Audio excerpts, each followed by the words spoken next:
Hey y'all, it's your captain for all things creative coming at you with Married at First Sight, Season 18, Chicago, episode 427 review. If you're new to this channel, welcome. Please like, subscribe, all that good stuff. If you are returning, thank you so much for rocking with us. Please like as well to continue to support. And let's get into these episodes because we only just got back from the honeymoon, so I don't feel like I missed too much, even though it's been a little bit since I posted the last review.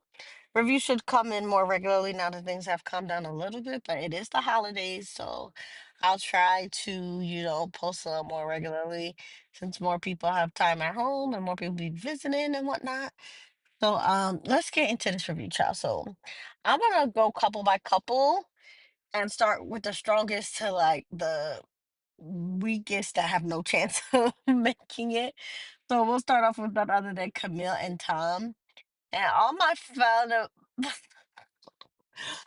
fellow anime lovers, please don't get me for this, but Camille was remind me of a very beautiful Titan, especially with the way she was eating up Tom's blackness and just coming for him. So we're gonna name her the R&B Titan. And she really, really is getting Tom for basically not being the man that is the black boy.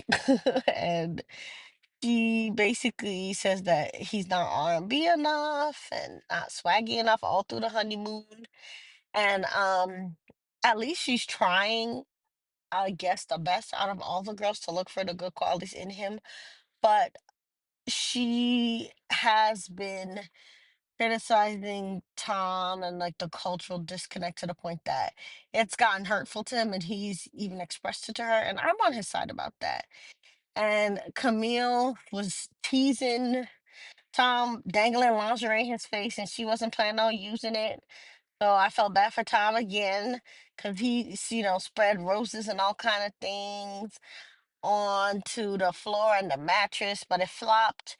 He set up some whole beach scene saying this is his lifelong dream to be kissed on the beach, and he got a little weak peck and purple pajamas. And now I see why Tom's frown is still strong on his face because Camille is not really giving him a lot to smile about. But again, I still think this couple has the best chance to make it out of all the couples since they both have a good attitude and a decent level of respect in comparison to the other couples. In the latest episode, they meet the experts after they get back from the honeymoon, and the experts encourage Tom to kind of give Camille a taste of her own medicine and critique her a bit because, tell the truth, she's a little frumpy, and I think Dr. Pepper was clocking it, and she was like, "Well, why don't you ask her to wear heels?" Because she's sitting there talking about swag in like oversized t-shirts. And so the experts were like, actually, you could dress a little more sexy. He's like, Tom, why don't you say that? Which I don't know, Dr. Pep don't even live with her, man. So it's a little bit interesting to see the experts give this kind of advice. But at the end of the day, the relationship shouldn't be just all her criticizing him. They should be, working together to get to know each other and get to know each other's likes and dislikes. So I see that point. But basically, I can't feel sorry for Camille because she was being really disrespectful to Tom when she was meeting with her, I believe it was her sister or her friend, and she told him that she felt like she was in an interracial relationship with Tom, which made it clear that she has been coming for his black card all along. But again, at least she's trying the most to see the good in Tom. And basically, Tom seems kind of like a masochist. He actually asked Camille to be harsher to him. So whatever vibe they got going on is working for them. She being a little bit negative on him, and he kind of like it. He asked her to be more negative to him. So I definitely think that they have what it takes to make it. But even on after party, Tom said that looking back, what Camille said about his blackness was offensive, since there are many ways people show up in the world, and it's not just one way to be a man, unless it's a black man or woman, wherever you are. So again, Camille. you was trying to eat away at Tom's manhood and blackness, and hopefully she don't stop doing that because the experts got her to get a little bit, tell her to wear heels and stop being frumpy. And now all the other couples are doomed. Some are less doomed than others. So let's get into the second place couple. Even though they're very far apart, I don't think they're gonna make it. It's Juan and Carla. One really was being rude during the honeymoon. He didn't have to say that he forgot about Carla because everyone can see that Carla is sensitive to energy. So I think he's actually using pickup artist tactics where men are told to nag women or be a little rough or negative with them to build attraction.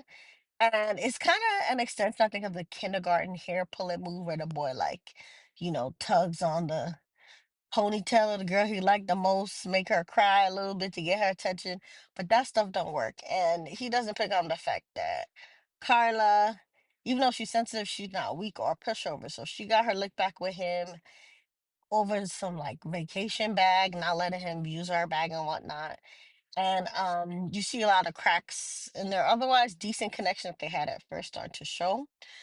Carla revealed in this latest episode that she was living out of storage for now, so the finances aren't financing for her because I guess she wants to move into a place she didn't want to pay rent. So she put all her eggs in one basket in terms of like having the husband, pay for her apartment and whatnot. So she's not beating the gold digger allegations. And I don't think she's gold digger. She's a hard worker, but she just gives off that vibe that she expects, people to pay for. I think that's why the father pressed her, and the storage didn't help. And even though Juan didn't seem to judge, she definitely didn't act like he was gonna really respect her and make room for all her stuff, and literally told her that she should throw some of her stuff away, even though he didn't really have anything that looked that nice inside his place except his bar stools, which were kind of cute. And his TV really did look a little stolen, low key, sitting on that cart like that. It wasn't mounted, and it looked like he took the cart and the TV from the store. So I don't know about any of that. But when they talked to the experts, Carla rightfully complained about Juan not being as mindful to her as he could be. And he agreed and told on himself about, disrespecting her with the forgetting about her comment after his day with David. But at least they held hands and showed that they're gonna try to work on it. So that's why they are second place, but it's a lot of red flags and cracks. Now the next most dysfunctional couple, they're definitely like very much in the danger zone, but because Alan likes her so much, we're gonna still have them in the middle, Alan and Madison. Madison obviously doesn't see her for Alan at all. And I was peeping how she was more at ease with David during the honeymoon and working out with him and way less judgmental. And she 100% gave David bad advice on the treadmill when she was telling him to push Michelle more on communication when Michelle doesn't see it for him. So I wonder if she was trying to sabotage his marriage low key or if she's just not a girl's girl like that. Though it does seem like she and Carla talk a lot since Carla had tea on when Madison thought Alan was a creep, apparently looking at her creepy from afar. I didn't like the ritual scene that they had, especially when they were spraying things in the two of them mouths in the jungle. And Madison was making jokes that Alan liked the ceremony more because the shaman made him put his hand on her boobs. And I just shook my head because here she is thinking that she's so much hotter than him, and Alan is just doing this whole witchcraft ceremony just to cop a feel of the biscuits on her chest when it's clear that the vibe is off between them. And he is literally trying to do witchcraft to get the people to cast a spell on her to make her like him.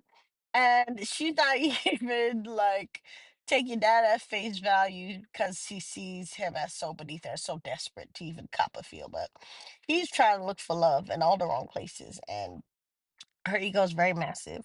And she's skipping over the whole spiritual aspect of the whole ritual and how desperately Alan is trying to connect with her that he let a stranger spray unknown jungle juice in his mouth and she's just laughing at him. So I just feel sorry for Alan. Madison definitely thinks that she's better than him and she was criticizing his clothes and his body. And Dry asked him to go to the gym and get him some muscles all before his friend died. And then when his friend died, she comforted him maybe one day on the honeymoon, but the next night when they got back to Chicago, she couldn't even stay with him. So the first night they move into their apartment, and Alan's friend just died, and this wife of his is gallivanting about town. He in the hot tub by himself or with strangers. Shout out to him for finding a friend. And this lady, she told him she was gonna come home after dinner. She didn't come home till the next morning, skinning and grinning, talking about her friend had a hard time. It's like, no, your husband had a hard time. His friend just died. Y'all just moved in. Y'all got stuff to unpack. You need to pay more attention to your house. But she don't care. She doesn't see it for him. And Alan acted like everything was okay. He forgave her. He definitely should have made his feelings known, but he got a little people pleasing problem. From the first episode, it's clear that he didn't have the best home life, and he's trying to, not recreate, I guess, whatever broken home situation he came out of, but he don't know he's laying the foundation for disrespect and problems in his home by not, setting his boundaries and saying no to Madison when she talking about, oh, I tend to, do what I do with my friends a lot. I'm gonna be sleeping with them a lot. No, that's when you're single. You have a husband who literally, had a friend just die, who wanted you to be around to help move in, and you dipped.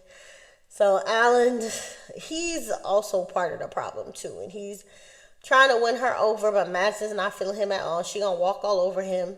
So she wasn't wrong in saying that Madison is getting away with murder and walking all over this man and is not attractive to her, and he's just letting her walk all over him. She was impressed, I guess, by his cooking skills. I really liked his kitchen. I thought he had the second best apartment. Eman had the best living space, but he was a close second. And the fact that he did the kitchen himself, chef's kiss. But yeah, Madison not feeling Alan, even though I saw him the most happy, I guess, seeing her react positively to his food, and she kind of looked like she gonna give him a little respect when she saw his house and kitchen and whatnot.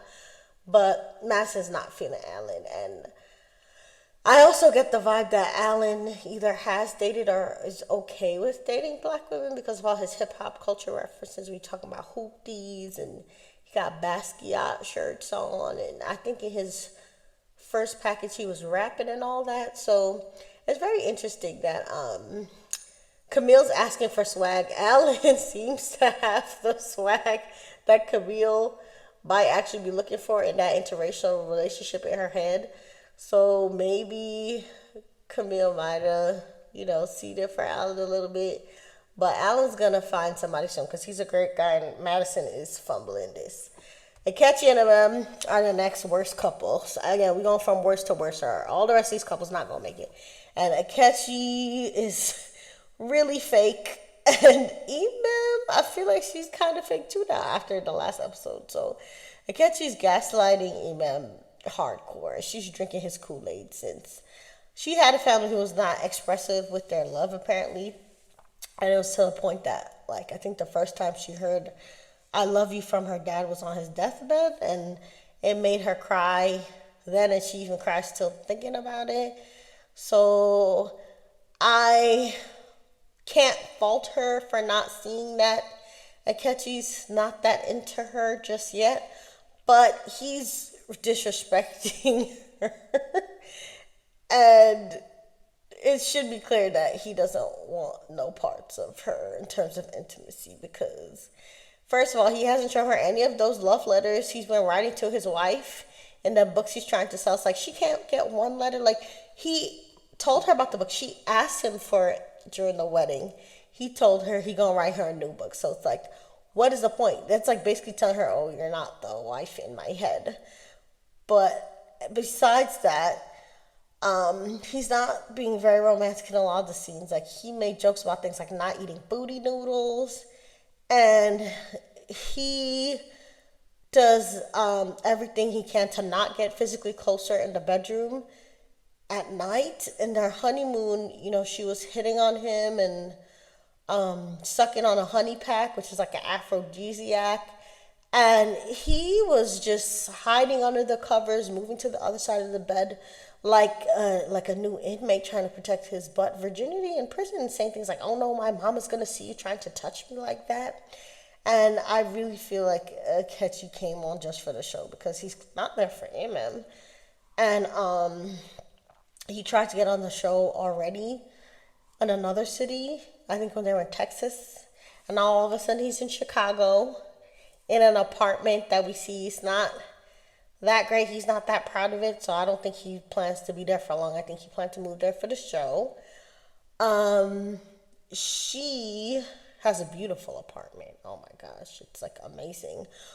And I want Emem to have better, but at the end of the day, she's drinking his Kool-Aid. So she's also kind of lying to the experts and the other couples too.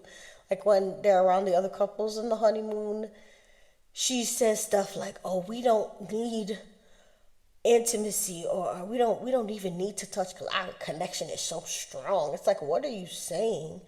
And when they were in the honeymoon, that's like in public he says good things, but then at night he was literally like pulling the covers up, turning his back to her, asking her to turn off the lights and get off of him.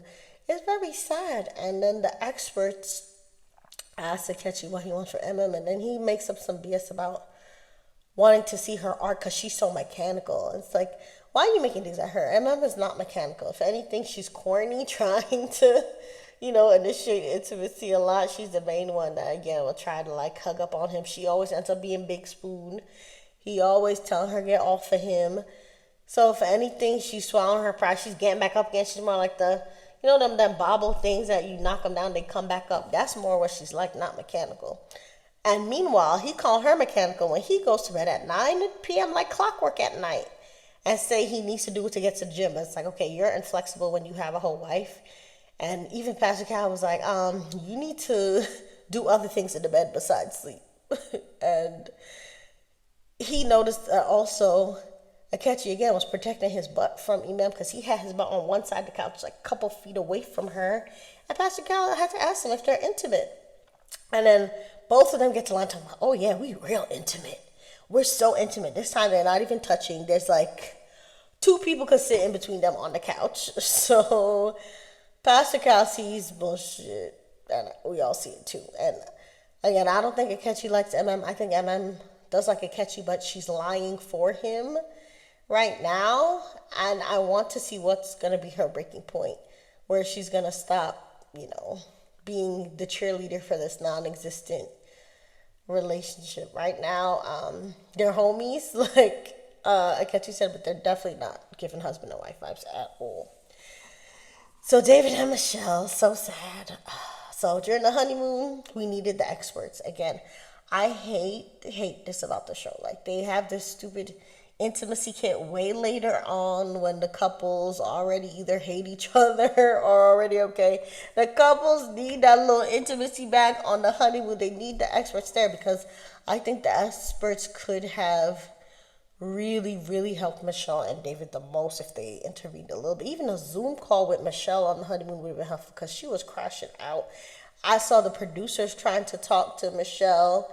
She crying. Like, where were the experts for them? This was a crime. And this match is a match made in Preference Hill. So basically, Michelle treating David like animal. She said she don't want to share a bedroom with him, and she's seemed like she has a lot of issues because she's a lot of anger in her. If you watch After Party, also it looked like she lost a gang of weight. She actually reminds me of Hannah on Love Is Blind because she fixed her outward self, but she's not doing any work within it, seems like. And she was talking about how she treated David badly because he didn't show signs of wanting better for himself. And I thought that she was just making excuses. Um, I don't know.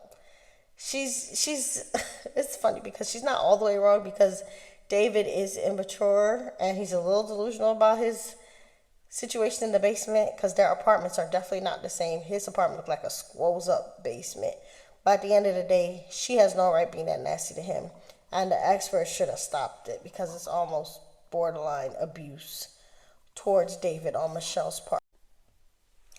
Now, at the after party, David basically said that Michelle does not talk to him when the cameras aren't there. So even though Michelle is claiming that, she's treating David bad because he didn't show signs of wanting better for himself and whatnot, it's really mostly excuses because she could have asked him more questions about why he lives with his parents, and whatnot. And apparently, you know, since he is getting married, it's a sign that he doesn't want to be completely tied to his parents excessively. He, could have alleviated her fears a little bit more, I guess, with conversation, but she wasn't talking to him at all. She made up in her head that she didn't like him from since the wedding. She was crying in the bathroom the wedding night, so she closed off her mind and heart to him, and she can't fool me about that. But at the end of the day, at least she's being honest about how she feels, which is why, you know, I sometimes go back and forth over who's worse, Akechi and Emem or Michelle and David, because again, at least Michelle's being honest. I feel like Akechi and Emem are lying in some ways. I think Akechi's outright lying to Emem. I think Emem is lying to herself because, again, she wouldn't be big spoon in the back and getting the lights cut off on her while she's sucking a honey pack and be completely 100% honest if she really thinks Akechi still wants her, but just needs to go to bed at 9 every night to go to the gym. So that's why he's not doing that with her. Like, she got to stop lying to herself. But at the end of the day, I think that I still rank Michelle and David last because I think Akechi and MM could still potentially be friends because at least he's respectful and she's respectful. I think at the core, they're homies. I feel like they can possibly still be friends after this if MM doesn't get too hurt by what Akechi's doing, but at least there's not the outright animosity. When you look at Michelle, it's pure disgust and animosity when she sees David. So that's why they're at the bottom. But at the end of the day, I do kind of respect Michelle's honesty, and David even said that to the experts too. When they meet with the experts, David says that he's still attracted to her because she got the blue eyes and the blonde hair. So I guess she could be the devil with blue eyes and blonde hair and burn him every night like she does with her comments, but he still will give her a chance. But I don't think Michelle's going to even move into this apartment. Or she might move in and move out like Orion. I don't know. But she was disgusted by his apartment. And then even more disgusted that he called her apartment simple when he saw it. Even though her apartment was given very simple and basic, I feel like Michelle in her mind thinks she has Emem's apartment, but she needs to see Emem's apartment or like Jenna Lyon's apartment on Roni because in the grand scheme of beautiful apartments, hers gets points for being clean, but it's not anything to write home about or get mad at David at for calling it simple because it is simple. But again, David can just breathe too hard, and Michelle will use it as another reason to hate that man. She'd be like, when the air came out, it knocked his nostrils and knocked one of my hair clips out of my head, even though I have 100 in my head at the same time. So it's not gonna work. So they need to send Michelle home already because the negative energy, I think that's the negative energy that Carla was talking about. Again, Carla's sensitive to energy, and she said during the honeymoon, people's negative energy was getting to her, and Michelle was by far the most negative. I can feel her negativity through the TV screen. And Michelle is tearing David down at every chance she could get. And I don't think David deserves that. He's given abusive. The experts try to give Michelle an out, talking about she don't know what it's like to be loved. But then they also low-key tried to call her out by saying that, well, when they asked her about it, she said she was okay with a guy who was living at home temporarily.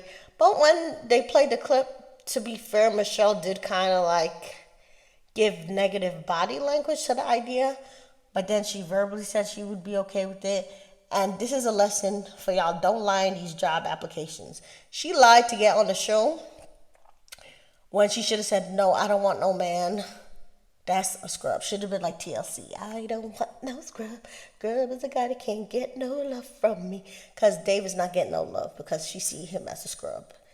And she don't see him as ever rising out of that apartment. Even though he says that he wants to, she don't like him. She said he looked like the genie in Aladdin. So I think a lot of it is physical. If she was telling 100% the truth. So at the end of the day, Michelle is a little bit lying too. She's using the apartment as the excuse to him, but it's a lot of layers. You know, there's an old saying, the issue isn't really the issue.